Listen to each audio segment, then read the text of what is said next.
to review the division of revenue to reduce the amount of money that this House allocated to county governments from the 400 billion shillings that we passed to 380 billion.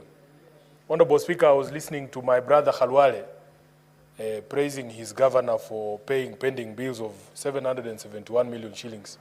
I was wondering if he had not seen that report, but he has mentioned it, that Kakamega County spent 521 million Kenya shillings on buying tea and Mandazi for Fernandez Baraza and his friends. Honorable Speaker, these are the governors who create justification for why government proposes such bills. This bad behavior that Senator Khalwale is referring is not widespread across the country. There are county governments that are really doing their best to serve and deliver to their people. But it is governors like Khalwale's governor, Governor Fernandez Baraza, spending 500 million shillings on tea and Mandazi. These are the people who make it very difficult for us to push further resources to go to the counties. Honorable Chair, I also had another governor who is, I would call him my mother's governor, the governor for Bungoma. He went after the senator for Bungoma, insulting this entire Senate, Honorable Speaker, that we have no role in making sure that governors or county governments get the money that they deserve. Yet it is us here today who have to stand up and defend devolution and say not a shilling less from the 400 billion shillings that we passed here in this House. Where is Governor for Bungoma now? Where is he now? Does he not depend on the Senator for Bungoma to be able to make these arguments? So some of these governors make our lives very difficult, but it's not all of them. Many of them, I remember when this matter was before the committee, I have never seen such a high attendance of governors before this House. I think all of them were here because it was a question discussing the revenue that is going to counties. They make it very difficult for this Senate to make these arguments. We make these arguments, Honorable Speaker, not because we like our governors, but because we swore to defend devolution. Because I understand that the money that I pass in this House does not go to Sakaja as an individual. It goes to the people of Nairobi and the programs of the people of Nairobi. Honorable Speaker, the reason that I oppose this is fourfold. Number one, if you look at Section 2 of this bill, it talks about the purpose of the bill being to amend the Division of Revenue Act of 2024 so that you can have what the bill very strangely calls, Honorable Speaker, equitable sharing of the shortfall in revenue. Now, this is something that I have never heard of before, because in my reading of Article 202, Honorable Speaker, the only thing that is subject to equitable sharing is revenue, national revenue that has been raised. There is no mention anywhere in the Constitution of sharing of shortfalls. That does not exist in the Constitution, Honorable Speaker. Therefore, from the onset, you can see that the object of this bill is unconstitutional. Number two, Honorable Speaker, my reading and understanding of the Constitution is that there is an annual division and allocation of revenue bill. One bill, if you look at, Honorable Speaker, the provisions of the Constitution only speaks about an annual division of revenue bill. That means, Honorable Speaker, every 12 months, Parliament is only allowed one division of revenue. There is no way you can introduce a second one. And once we have passed that bill, Honorable Speaker, it is my view that because the Constitution talks of an annual division of revenue, you cannot introduce a second one. It comes only once and it is provided for. You cannot have more than one annual division of revenue bill. And so too, Honorable Speaker, in my view and interpretation of the Constitution, the annual allocation of revenue bill. Honorable Speaker, it has been the tradition of previous divisions of revenue bill to provide that the shortfall in revenue is to be borne by the national government. Curiously, this bill proposes to amend Section 5 of the bill that we passed here earlier this year, that the shortfall be borne by both the national and county governments. Honorable Speaker, it even goes further to say that the shortfall to be borne by the national government cannot exceed 15%. Which is why, Mr. Speaker, I want to come to the third reason why I strongly oppose this bill. It is that limitation of the ceiling to which the national government can bear the shortfall that has resulted in this bill proposing an even less amount to the amount that we passed in this House for the last financial year, Honorable Speaker. What we want to agree, and this is a debate we have had here with my colleagues in the Senate, is that whatever happens any financial year, we as a Senate cannot pass a division of revenue bill that reduces the amount of money that is going to be allocated to the counties if compared to what we had passed in the previous financial year. Honorable Speaker, you know it is on record that last year, even after the Commission on Revenue Allocation had proposed that we in this Senate give counties 415 billion shillings. Honorable Speaker, we only gave 385 billion shillings for the last financial year.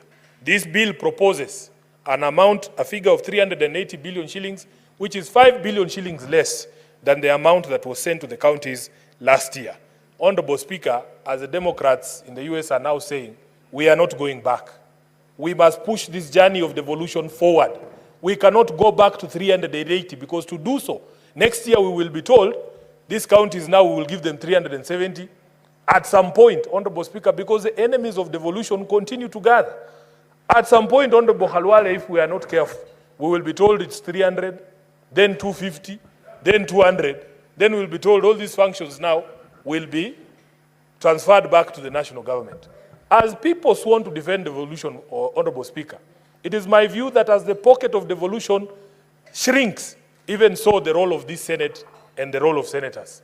If we expand the pocket of devolution, we as senators get a greater mandate because we are overseeing or oversighting greater resources. Honorable Speaker, lastly, the question of the disbursement schedule. Before I go to the disbursement schedule, this 400 billion shilling mark, those of you who have been in this House before me know that it is a psychological mark that has been very difficult to break. That since the advent of devolution, it is this fourth Senate that has breached that target of 400 billion shillings. Honorable Speaker, we all took pride in the fact that we were the first senators to be able to push the envelope of devolution beyond 400 billion shillings. For us to then sit again and reduce it, Honorable Speaker, it is something that I believe we cannot allow.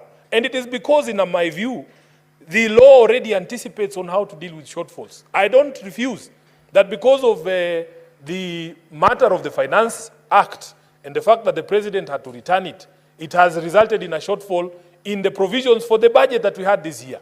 But Honorable Speaker, how do you justify going below even the amount that had been allocated in the previous financial year? Because we all know that with the collapse of Finance Bill 2024, or the Finance Act of 2024, the tax-raising measures we reverted to are the tax-raising measures of 2023, which supported the 385. I want to hear a justification why we would fall below the figure of 385 to 380 billion Kenya shillings. Honorable Speaker, just this morning, because I'm a member of the Senate Business Committee, together with the Leader of Majority, we were discussing the cut in the Senate budgets. Honorable Speaker, we did not complain. Even Senator Khalwale did not complain. When we were told that the budgets of the Senate are being cut by 20% as a result of the revenue shortfalls in the projections in the Finance Act. It is okay. It is okay, Honorable Speaker. We don't have a problem with cuts to the Senate or to Parliament as an institution. Parliament as an institution has been told we have to cut 3 billion shillings. I think the figure is slightly over 3.5 billion shillings in our budgets, and that is okay. We can make do with that.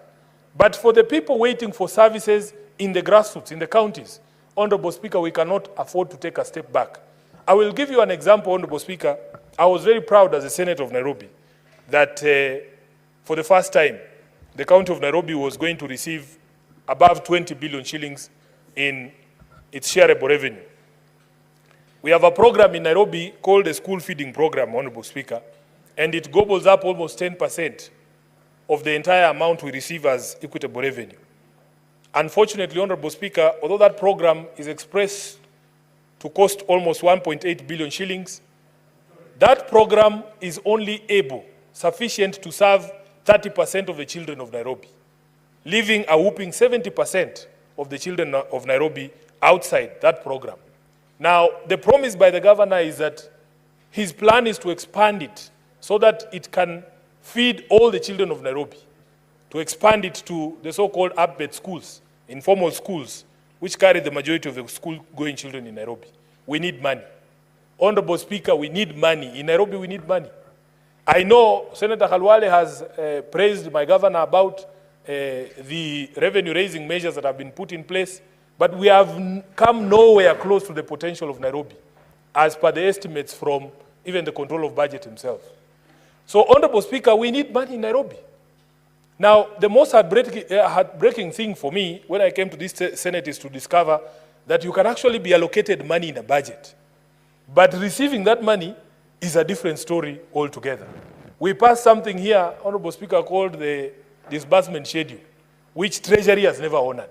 What is the point, Honorable Speaker, of us passing things here that nobody ever follows?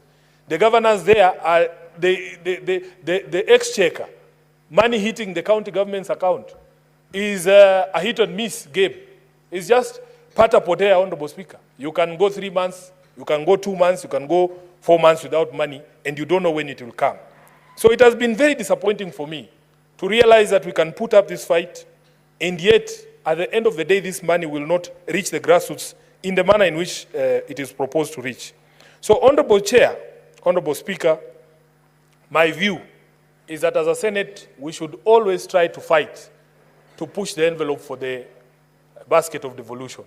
That any attempts to reduce that amount is something that is to be resisted here on the floor of the Senate. And I understand all the discussions that have been had, and Senator Khalwale has spoken about some of them, the bad manners we see from the county governors. I pray that this Senate does not take out the bad manners of governors on the public themselves, the women who sell njugu at Khaega, or Mwami Senator Khalwale. They have never offended you. They have never offended the public purse.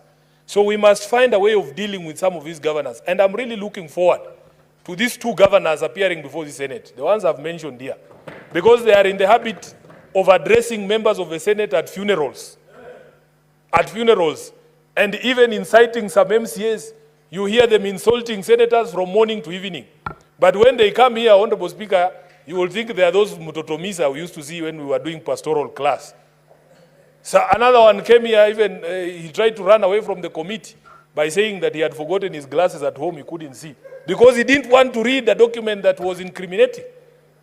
So, Honorable Speaker, the same vigor that we fight for these resources, we must be there as senators to protect those resources when they get to our county governments and ensure that it actually benefits the people of the counties that we represent.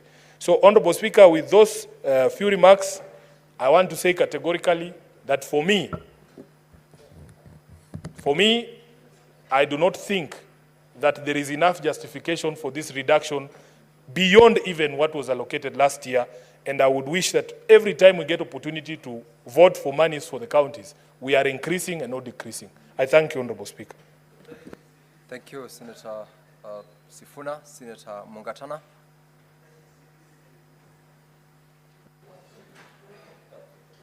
Bwana Spika, napenda kuchukua nafasi hii kukupa asante kwa kunipa nafasi ya kuongea. Just hold, resume your seat first of all. Let me allow Senator Boni Khalwale to first